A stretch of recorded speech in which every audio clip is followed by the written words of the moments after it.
कभी रुकता नहीं।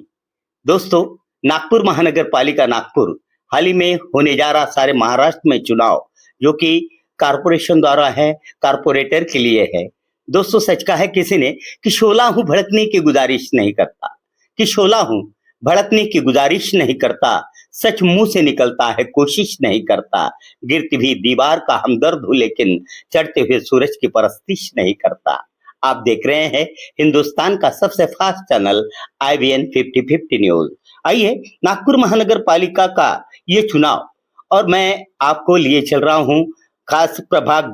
28 ड के अपक्ष उम्मीदवार हर्षल रमेश जी गांजरे सर, जो कि संगणक इस चुनावी निशान पर खड़े हैं और उनका चुनावी निशान है संगणक तथा कंप्यूटर।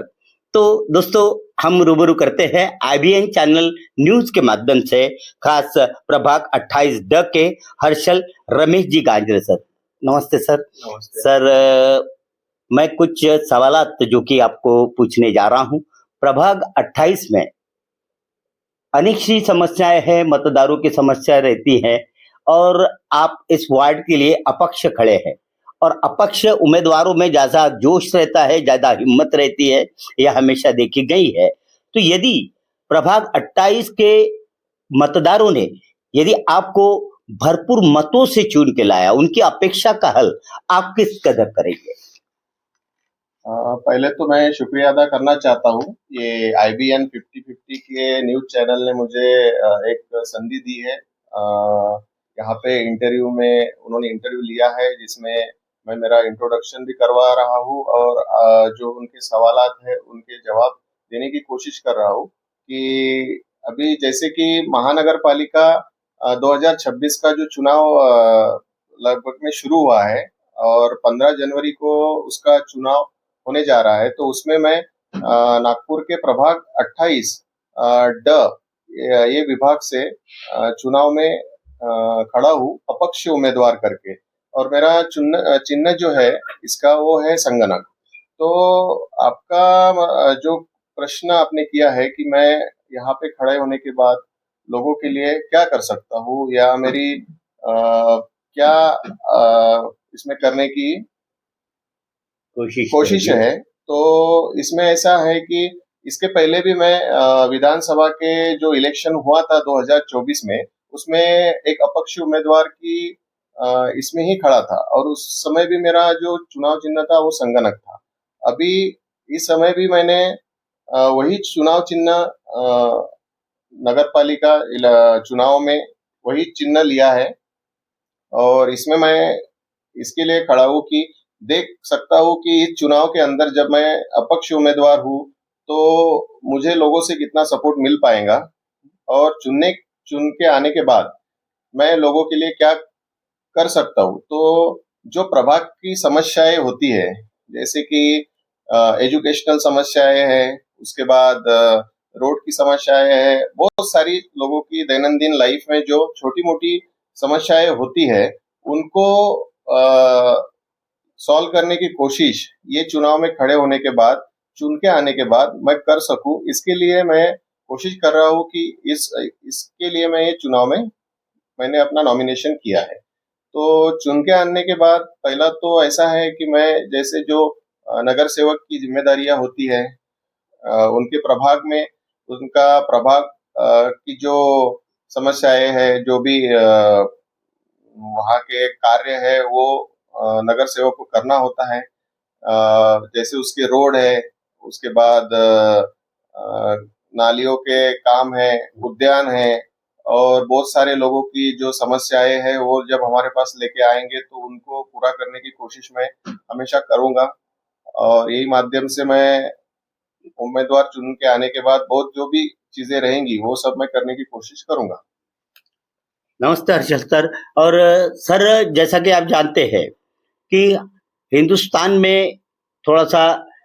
बच्चे तो पढ़ लिख के बहुत तत्पर हो चुके हैं, हर एक घर में एक लड़का इंजीनियर या डॉक्टर बन चुका है, लेकिन डॉक्टर या इंजीनियर बनने के बाद भी उन्हें जॉब नहीं मिल पाता है। तो मैं चाहूंगा कि यदि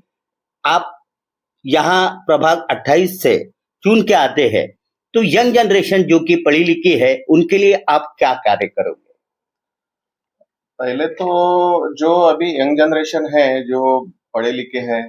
और उनको जॉब नहीं मिल रही है, इसके लिए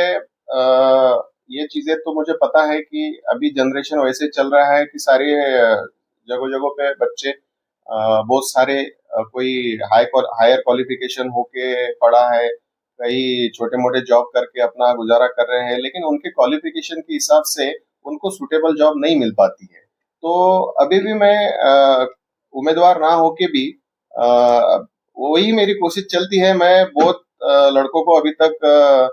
जॉब में लगा चुका हूँ और मेरे कुछ प्रोजेक्ट चलते हैं, उसके थ्रू भी मैं कुछ बहुत सारी जो लेडीज हैं उनको वर्क फ्रॉम होम का जॉब देता हूँ, जिसमें 1800 1700 से लगभग लेडीज आज वर्क फ्रॉम होम का काम करती है और घर पे बैठ के वो अपना गुजारा कर रही है, जिनका मैं अभी भी वही सोच के उनको एक उद्योग और जॉब करने का प्लेटफॉर्म क्रिएट करके दे रहा हूँ। तो आगे यदि मैं चुन के आता भी हूँ तो मेरी कोशिश यही रहेगी कि मेरे प्रभाग के अंदर जो भी सुशिक्षित हायर क्वालिफाइड जो भी बच्चे हैं, उनके लिए मैं कुछ ऐसा कर पाऊँ कि अ, उनके जो उनको उनके क्वालिफिकेशन के हिसाब से मैं जॉब दे पाऊँ और उनको कहीं ना कहीं जुड़ने की संधि या कुछ करने का प्लेटफॉर्म या जो वो कुछ कर पा सकते हैं उद्योग रहो, तो वो भी मैं उनको देने की कोशिश करूं। ये मेरी हमेशा से एक कोशिश रही है, आज से नहीं तो कम से कम मैं 5-6 सालों से उसमें ही लगा पड़ा हूँ। और आज भी बहुत सारे लोग जो है मेरे थ्रू जॉब में महाराष्ट्र के अंदर लगे हैं, कई कुछ बच्चे गोवा में लगे हैं, कई बॉम्बे में लगे हैं, पुणे में लगे हैं। और आज भी जहाँ पे मेरा ऑफिस है वहीं से भी मेरे कुछ प्रोजेक्ट चलते हैं, जिनमें आज बहुत सारी लेडीज जो पढ़ी लिखी तो है, लेकिन घर के फैमिली का जो भी उनके ऊपर एक प्रेशर रहता है उसमें से वो बाहर नहीं जा पाते, जॉब नहीं कर पाते, और तो मैं आज भी उनको जॉब दे रहा हूँ। और ऐसी बहुत सारी लेडीज है कि जो अमरावती, वर्धा, नागपुर में मेरे प्रोजेक्ट के अंदर काम करके अपनी सैलरी बना रहे हैं और वो भी घर पे बैठ के काम कर रहे हैं। तो मैं कोशिश यही आगे करते रहूंगा कि और भी मैं कुछ कर पाऊँ, जो भी बेरोजगार लड़के हैं उनको जॉब दे सकूं, उनके लिए कुछ प्लेटफॉर्म बना सकूं। तो यही मेरी हमेशा कोशिश रहेगी। क्या बात है। दोस्तों देखा आपने कि जैसे कि हर्षल जी कांजरे सर एक कारपोरेटर ना होते हुए भी प्रभाग 28 में अभी भी कार्य कर रहे हैं। उन्होंने कहा अभी जैसा कि आप सुन चुके हैं कि अभी तक उन्होंने सैकड़ों लोगों को जॉब पर लगाया है, उनके पसंदीदा जॉब उनके मिले हैं। इसीलिए तो कहता हूं दोस्तों कि सपने उन्हीं के पूरे होते हैं, सपने उन्हीं के पूरे होते हैं जिनके सपनों में जान होती है। अजी परों से कुछ भी नहीं होता, हौसलों में ही उड़ान होती है। प्रभाग 28-10 से हमारे कारपोरेटर पद के लिए हर्षल रमेश जी गांजरे सर, जिनका चुनावी निशान है कंप्यूटर। तो दोस्तों खास तौर पर मैं फिर से एक बार हाँ, हमारे हर्षल भाई की तरफ चलूंगा कि स्मार्ट मीटर जो कि गवर्नमेंट अभी लगवा रही है घर घर में, उसके आप खिलाफ हो या सहमत हो? अभी जो स्मार्ट मीटर का प्रोजेक्ट गवर्नमेंट ने लाया है फिलहाल में, तो उसके लिए पहली बात तो ये है कि उसमें जो रिचार्ज का एक उन्होंने पॉइंट उसमें ऐड किया है, वो थोड़ा सा कॉम्प्लिकेशंस है उसमें, क्योंकि पुराने जो मीटर थे उसमें जब बिल आता था जो भी ग्राहक है उनको, तो वो थोड़ा सा डिले भी करके अपना बिल भर सकते थे, या उसके जो भी लेट चार्जेस लगते थे 5-10 रुपए उसको एक्स्ट्रा पेड करके वो भर सकते थे। जब उनके पास पैसा अवेलेबल हो तभी वो कर पाते थे। लेकिन अभी ऐसे हुआ है स्मार्ट मीटर में कि जब उसका रिचार्ज जो भी लिमिटेशन है वो खत्म हो जाता है, लाइट ऑफ हो तो जाएगी। लाइट पूरी ऑफ हो जाती है। तो उसमें मैं ये चाहता हूँ कि उसमें भी कुछ ऐसे ऑप्शन हो कि तुरंत वो बंद ना होते हुए थोड़ा वो भी एक्सटेंड टाइम लोगों को दे, जिससे 5-10 लोगों दिन को का। हाँ, जिससे लोगों को कुछ समय मिल पाए। इसमें क्या होगा कि ठीक है, एक आधुनिक जो एक क्या बोलते हैं अपन, टेक्नोलॉजी का जमाना चल रहा है, उसमें स्मार्ट मीटर हर चीज में डेवलपमेंट होते रहता है, कुछ नया आते रहता है, तो उसमें भी हुआ तो कोई ऐसी बड़ी बात नहीं है। लेकिन जो उसमें के जो ड्रॉबैक्स वाले पॉइंट्स है वो थोड़े से यदि क्लियर हो जाए तो लोगों को उसमें एक दिलासा मिलेगा कि चलो हम उसमें भी अपना जो हम उससे जुड़े हैं तो उसमें हमें कोई दिक्कत नहीं है। सर, जैसे कि आप जानते हैं कि आज गरीब से गरीब लोग अपने बच्चों को कॉन्वेंट में पढ़ाना चाहते हैं, लेकिन गवर्नमेंट के स्कूल है जो हर प्रभाग में है, लाइब्रेरी है जो जीर्ण हो चुके हैं। तो आप चाहेंगे कि आपके एरिया के स्कूल जिसका नूतनीकरण कर उसे कुछ मॉडिफाई कर सके? हाँ, पहली तो ये जो बात आपने कही है वो उससे मैं सहमत हूँ, क्योंकि आज सबसे इम्पोर्टेंट बात समाज के लिए वही है शिक्षा की। तो उसको एक मतलब मेन मुद्दा रख के मैं सबसे ज्यादा कोशिश यही करूंगा कि मेरे प्रभाग के अंदर जहाँ पे भी मैं चुन के आ रहा हूँ वही प्रभाग के अंदर शिक्षा का जो स्वरूप है वो थोड़ा जो गवर्नमेंट स्कूलों में अभी थोड़ा सा कम होते जा रहा है उसको थोड़ा डेवलप करने की कोशिश करूं। यदि मेरे पद के हिसाब से मुझे जो भी पावर आते हैं तो सबसे पहला प्रायोरिटी पे वही काम रहेगा कि मैं गवर्नमेंट स्कूलों में वो डेवलपमेंट करने की कोशिश करूं जो मेरे प्रभाग के अंदर है, क्योंकि उससे जुड़े जो टीचर लोग हैं, शिक्षक लोग हैं, उनको भी आज अपने जॉब और नौकरी जाने की संभावना ज्यादा हो चुकी है, क्योंकि आज की जो पीढ़ी है वो गवर्नमेंट स्कूल को छोड़ के इंग्लिश मीडियम, कॉन्वेंट, नर्सरी ऐसे बहुत से जगहों पे अपने बच्चों को हाई डोनेशन दे के एडमिट करवा रही है। तो कोशिश ये करूंगा कि पहले तो गवर्नमेंट के ही स्कूलों को प्रायोरिटी दे और वहाँ पे जो शिक्षा का दर्जा है वो थोड़ा सा और डेवलप हो,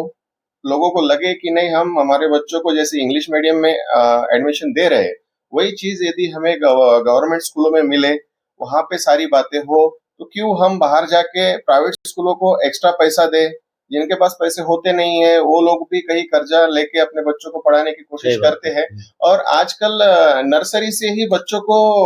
15,000 16,000 रुपए का डोनेशन देना पड़ता है, जबकि गवर्नमेंट ने सारी बातें फ्री में करके रखी है कि आप अपने बच्चों को गवर्नमेंट स्कूल में भी डालेंगे, फर्स्ट स्टैंडर्ड हो या उसके नीचे में जो पढ़ाई होती है उसमें भी बच्चों को कुछ खर्चा नहीं होता है। जो भी है जैसे किताबों का खर्चा कॉमन खर्चा है, लेकिन डोनेशन या उनको जो फीस है उसमें कुछ गरीब लोगों को वो भरना मुश्किल होता है। तो उनके भी कुछ सपने हैं कि हमारे बच्चे भी हाई क्वालिफिकेशन जैसे सीबीएसई जैसा पैटर्न चल रहा है उसके लेवल में अपने बच्चे भी पढ़े और पढ़ के कुछ बने। लेकिन आज का जो कंपटीशन का दौर है उसमें ऐसा हो रहा है कि हर एक पेरेंट्स अपने बच्चों को इंग्लिश मीडियम में, प्राइवेट स्कूलों में वही डालने की कोशिश करते हैं जहां उनको अच्छी पढ़ाई लगती है, लेकिन वही पढ़ाई इंग्लिश मीडियम और थोड़ी सी डेवलपमेंट यदि गवर्नमेंट के स्कूलों में हो जाए तो इनमें भी लोगों की जो रुचि है वो और बढ़ेंगी और वो अपने बच्चों को गवर्नमेंट स्कूलों की तरफ डाइवर्ट करेंगे। तो इससे मैं कोशिश करूंगा, मैं पूरे नागपुर जिले को तो डेवलप नहीं कर पाऊंगा क्योंकि मेरे पास उतनी पावर चुनाव के बाद आएंगी नहीं। तो मैं कोशिश यही रहेंगी कि यदि मुझे लोग अपने सहमति से कुछ अपना जो अमूल्य वोट है वो यदि देते हैं तो उनकी भी जो अपेक्षाएं हैं मेरे से वो मैं इस स्वरूप से पूरी कर पाऊं। जैसे कि पहला तो एजुकेशन का जो मुद्दा है एजुकेशन वाला, उसमें मेरे प्रभाग के अंदर जो स्कूलें आती है गवर्नमेंट की उनमें कुछ डेवलप करूं। मेरे पास जो निधि आता है या मेरे पास कुछ गवर्नमेंट के थ्रू पैसा आता है जिसमें मैं कुछ उनमें लगा के अपने तरफ से कुछ उसमें सुधारना करने की कोशिश करूंगा। तो उसमें क्या होगा कि मेरे प्रभाग के बच्चे भी कम पैसों में गवर्नमेंट स्कूलों में पढ़ पाएंगे, उच्च शिक्षा ले पाएंगे और उनको जो एक टेंशन या एक बहुत बड़ा प्रॉब्लम क्रिएट होता है पैसों का जो बच्चों की फीस भरने में होता है, बच्चे पढ़ नहीं पाते हैं, तो वो सारी चीजें मैं दूर कर पाऊं, ये मेरी हमेशा एजुकेशन के लिए कोशिश रहेगी। धन्यवाद सर। ये थे हर्षल रमेश जी गांजरे सर जो कि एजुकेटेड है और खुद एजुकेटेड रहने के बाद अपने प्रभाग के बच्चों को किस कदर सामने लाना ये पूरी कोशिश करते हैं। तो मैं चाहूंगा कि आने वाली तारीख 15 को आप खास तौर पर प्रभाग 28 के लिए ध्यान रखें और हमारा जो वीडियो देख रहे हैं मेरी श्रोता, मेरे मतदार